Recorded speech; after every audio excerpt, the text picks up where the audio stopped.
ముగ్గులో పసుపు, కుంకుమ వెయ్యొచ్చని కొంతమంది అంటున్నారు. వేయగూడదని కొంతమంది అంటున్నారు. ఏంటో ఏం అర్థం కాలేదు. కానీ నేను ఈరోజు వేశాను.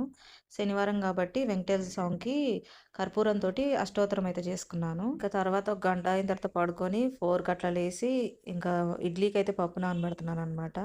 మాకు బియ్యానికి కరువొచ్చిందండి. అసలు రేషన్ బియ్యమే దొరకట్లేదు. పొద్దున్న స్టవ్ కూడా క్లీన్ చేసుకోలేదనమాట. అట్లనే పడుకున్నాను. ఇంకా స్టవ్ అయితే తుడుచుకొని తర్వాత ఇంకా నిన్న తోమపెట్టుకున్న డబ్బాలన్నిట్లో ఇంకా సరుకులైతే సదిరి పెట్టుకున్నాను. చాలా బాగున్నాయి గదా! కిచెన్ లుక్కే మారిపోయింది గదా! చాలా బాగున్నాయి.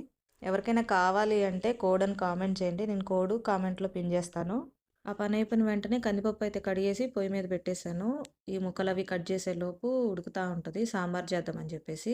అంతా నేను 4:30 నుంచి స్టార్ట్ చేశాననమాట. ఈలోపు పిల్లలు కూడా వచ్చేసారు. పిల్లలొచ్చిన తర్వాత సాంబార్ అయితే పెట్టేసి ఇవైతే కుబేర్ కొంచెంలోని బియ్యం అనమాట. పక్కకు పెట్టి పెట్టాను చాలా రోజుల నుంచి. ఈరోజు సాటర్డేనే కాబట్టి వండేస్తున్నాను. వీడియో నచ్చితే like, share and subscribe. Thank you for watching.